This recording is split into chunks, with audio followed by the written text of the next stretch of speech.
Hello viewers, welcome to Edunotes. ये हमारा पहला लेक्चर है आपके साथ क्लास 12 बिजनेस स्टडीज़ की chapter first introduction to management पर।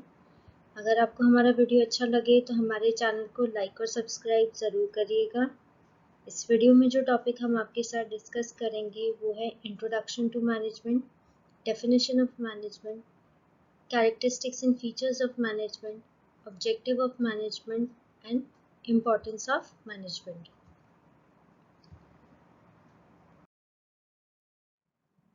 तो चलिए स्टार्ट करते हैं हम अपने टॉपिक के साथ। सबसे पहला टॉपिक है introduction to management. Management is an activity which is necessary whenever there is a group of people working in an organization. Management वहाँ ज़रूरी होता है जब बहुत सारे लोग एक साथ किसी ऑर्गेनाइजेशन का हिस्सा होते हैं, या group of people working in an organization, यानी बहुत सारे लोग एक साथ किसी ऑर्गेनाइजेशन में अगर काम करते हैं तो वहाँ मैनेजमेंट की ज़रूरत पड़ती है। People in organization are performing diverse tasks, but they all are working for the same goal. जितने भी लोग वहाँ उस ऑर्गेनाइजेशन का हिस्सा होते हैं या उस ऑर्गेनाइजेशन में काम करते हैं, वो कई तरीके की एक्टिविटीज़ को फॉर्म करते हैं, लेकिन उनका मेन मकसद यही है कि वो उस ऑर्गेनाइजेशन के गोल को पूरा करेंगे। यानी जितनी भी एक्टिविटीज़ हैं वो सिर्फ उसी गोल को पूरा करने के लिए ही की गई हैं। Management aim at guiding their efforts toward achieving common objective or goal. Management के सभी तरीके के एफर्ट्स जो होते हैं या जितना भी गाइडेंस होता है वो सब उसी कॉमन गोल या ऑब्जेक्टिव को पूरा करने के लिए दिया जाता है। तो मैनेजमेंट जितना भी आपको डायरेक्शन देगी या जितना भी आपको गाइड करेगी वो सिर्फ उसी कॉमन गोल को पूरा करने के लिए ही देगी। Management has been defined as a process of getting things done with the aim of achieving goals effectively and efficiently. तो मैनेजमेंट क्या है? एक प्रोसेस है जिसमें हम दूसरों से काम करवाते हैं, गेटिंग थिंग डन। उनका मेन एम क्या होता है? ताकि उस ऑर्गेनाइजेशन के गोल को इफेक्टिवली और एफिशिएंटली पूरा किया जा सके। इफेक्टिवली जब बात की जाती है तो बेसिकली उसका मतलब ये होता है कि टास्क को फिनिश करना। When it comes to efficiency, तो वो टास्क करेक्टली भी करना होता है और मिनिमम कॉस्ट पे भी करना होगा। तो मैनेजमेंट क्या है? वो प्रोसेस है जिसमें हम दूसरों से काम करवाते हैं। मेन एम क्या है? ताकि वो जो भी गोल है वो एफिशिएंटली और इफेक्टिवली पूरा हो सके। इफेक्टिवली का मतलब टास्क को कंप्लीट करना, यानी फिनिशिंग द गिवन टास्क, और विद एफिशिएंसी के साथ करना है तो टास्क को करेक्टली भी करना होगा और मिनिमम कॉस्ट पे भी करना होगा।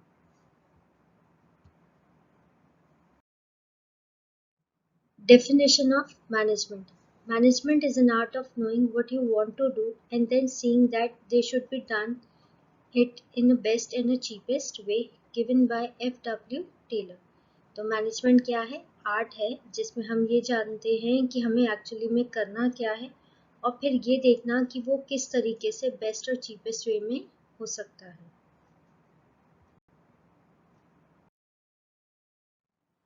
Characteristics of management. पहला, management is a goal-oriented process. An organization has a set of basic goals which are the basic reason for its existence. Management क्या है? एक goal-oriented process है। हमें ये कहा गया है कि ऑर्गेनाइजेशन जो है जब वो एग्जिस्टेंस में आती है तो वो एक बेसिक गोल को पूरा करने के लिए आती है। यही उसका रीज़न है एग्जिस्ट करने का उस इंडस्ट्री में। डिफरेंट ऑर्गेनाइजेशन है तो डिफरेंट गोल्स को पूरा करने के लिए आई है।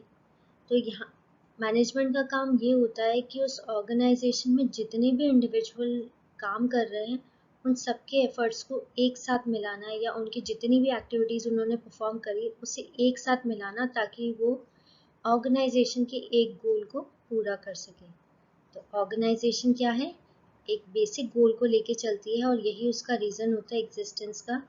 हर ऑर्गेनाइजेशन का बेसिक गोल जो है वो अलग अलग होता है।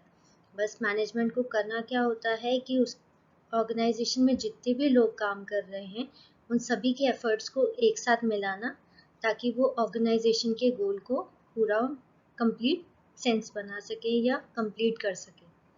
Management is all pervasive. The activities involved in managing an enterprises are common to all organizations, whether economic, social or political. जितनी भी एक्टिविटीज़ इन्वॉल्व होती हैं किसी एंटरप्राइजेस को रन करने के लिए या किसी ऑर्गेनाइजेशन को रन करने के लिए, वो लगभग सब में कॉमन होती हैं, चाहे वो इकोनॉमिक हो, सोशल हो या पॉलिटिकल हो। डिफरेंस सिर्फ ये होता है कि वो किस तरीके से वर्किंग को परफॉर्म करते हैं, क्योंकि हर ऑर्गेनाइजेशन का कल्चर, ट्रेडिशन और हिस्ट्री क्या है, अलग अलग है।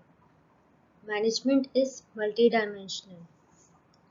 मैनेजमेंट एक कॉम्प्लेक्स एक्टिविटी है जिसमें 3 तरीके के डायमेंशन कवर होते हैं: management of work, management of people and management of operation. पहला है management of work. All organization exist for performance of some work. हर ऑर्गेनाइजेशन कुछ ना कुछ वर्क को परफॉर्म करती है, जैसे कि स्कूल क्या करता है, एजुकेशन प्रोवाइड करता है, हॉस्पिटल पेशेंट को ट्रीट करता है, फैक्ट्री प्रोडक्ट बनाते हैं। तो बिना वर्क के तो मैनेजमेंट होगा नहीं, तो वर्क है तभी उसको क्या करके है, मैनेज करके चलना पड़ेगा। तो सभी ऑर्गेनाइजेशन में कुछ ना कुछ क्या होता है, वर्क होता है जिसे कंप्लीट करना होता है। जैसे कि स्कूल क्या कर रहा है, एजुकेशन प्रोवाइड कर रहा है, हॉस्पिटल क्या कर रहे हैं, लोगों को ट्रीट कर रहे हैं। तो ऑर्गेनाइजेशन किसी न किसी वर्क को परफॉर्म करने के लिए ही एग्जिस्ट में आई है। मैनेजमेंट ऑफ पीपल, जितनी भी एक्टिविटीज़ या जितने भी वर्क होंगे वो करेगा कौन, पर्सन्स करेंगे। जितने जितने लोग हमने अपॉइंट किए होंगे वो सभी लोग उस ऑर्गेनाइजेशन का क्या करेंगे, काम करेंगे।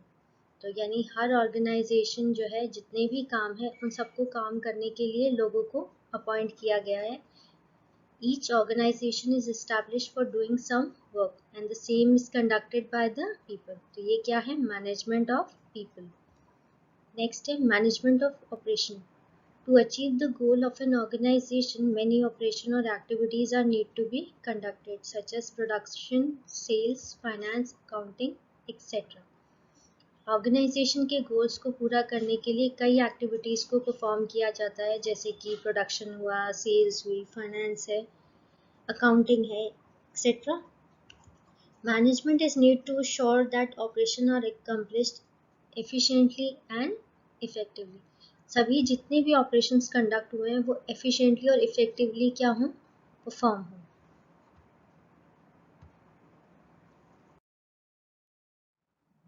Fourth characteristics of management is a continuous process. The process of management is a series of continuous, composite but separate functions: planning, organizing, directing, staffing and controlling.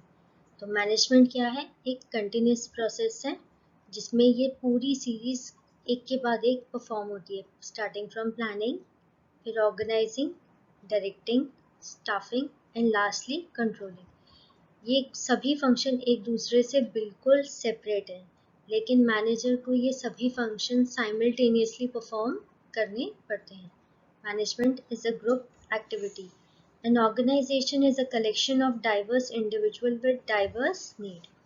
एक ऑर्गेनाइजेशन जो है, एक ऑर्गेनाइजेशन में बहुत सारे लोग एक साथ काम करते हैं, लेकिन वो डिफरेंट नीड्स को पूरा करने के लिए उस ऑर्गेनाइजेशन का क्या होते हैं, हिस्सा बनते हैं। जब भी कोई इंडिविजुअल किसी ऑर्गेनाइजेशन को ज्वाइन करता है तो उसका खुद का कोई एक मोटिव होता है जिसे वो अचीव करना चाहता है, या उसकी खुद की कोई नीड्स होती है। Every member of a group has a different purpose for joining an organization, but as a member of organization they have to fulfill the common organization goal.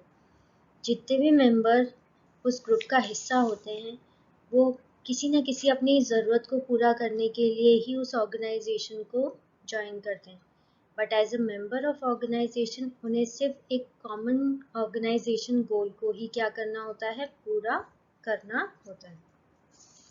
यानी कि जितने भी लोग वहाँ पे काम कर रहे हैं उन सबकी अपनी अपनी नीड्स हैं जिनको लेके उसने ऑर्गेनाइजेशन का हिस्सा बनते हैं, बट एज अ मेंबर उन्हें क्या करना होगा, ऑर्गेनाइजेशन का कॉमन गोल पूरा करना होगा।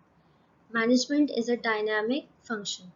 मैनेजमेंट एक डायनामिक फंक्शन है जिसे हमेशा चेंजिंग एनवायरनमेंट के हिसाब से क्या करना होता है, अपने आप को बदलना पड़ता है, क्योंकि अगर सक्सेसफुल होना है तो आपको उस चेंज को क्या करना होगा, अडॉप्ट करना होगा। Management is N intangible force. Management एक इंटेंजिबल फोर्स है जिसको आप देख नहीं सकते, बस उसकी प्रेजेंस को आप क्या कर सकते हो, फील कर सकते हो जब ऑर्गेनाइजेशन फंक्शन करती है। तो उसके जितने भी इफ़ेक्ट्स होते हैं मैनेजमेंट के, वो आपको नोटिस होते हैं।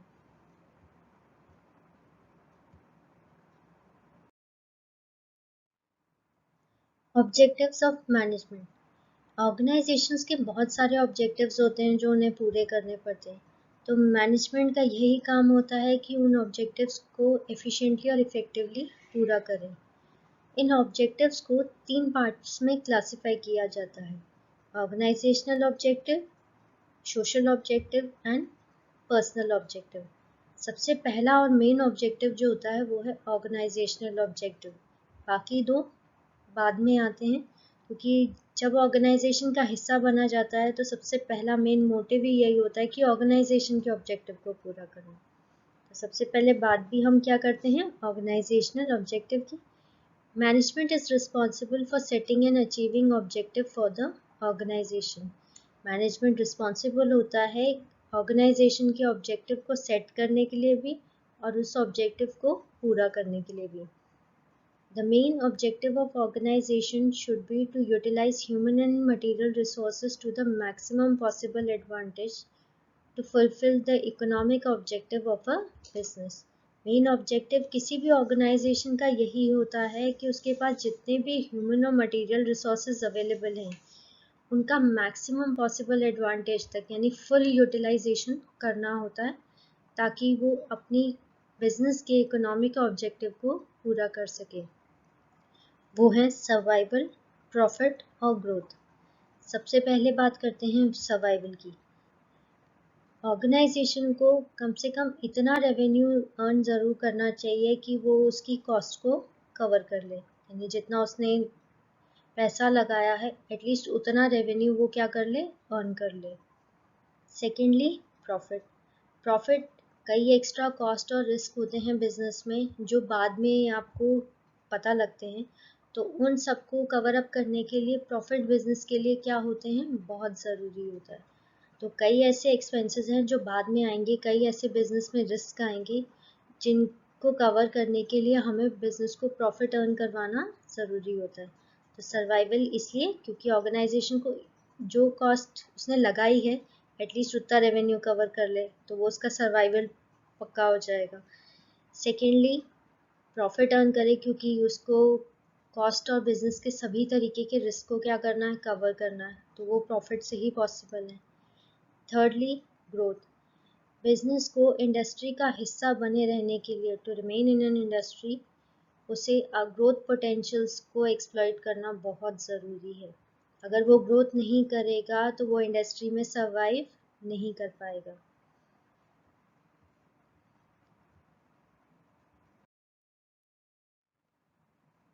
After organizational objective next objective है सोशल ऑब्जेक्टिव।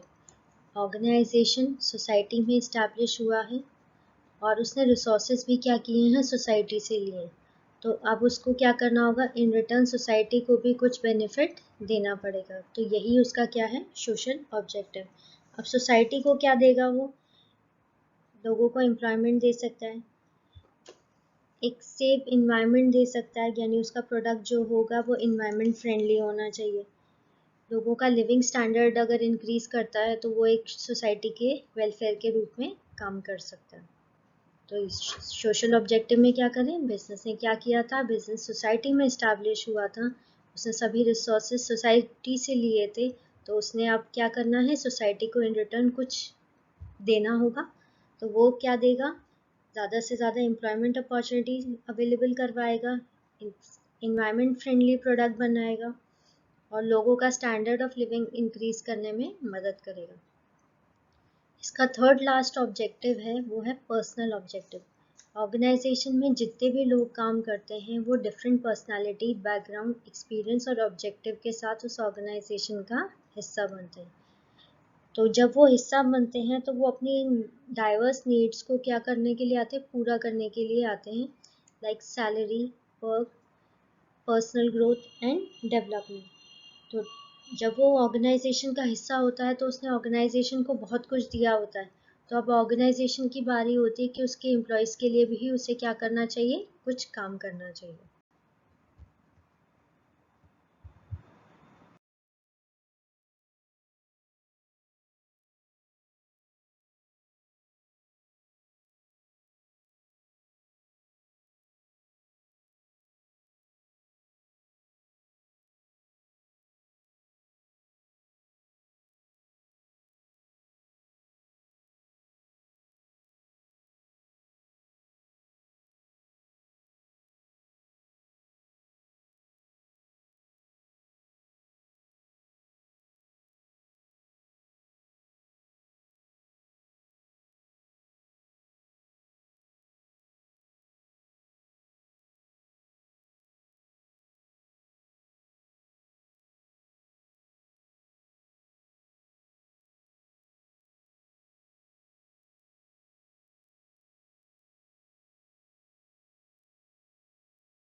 Fourth importance है management help in achieving personal objective.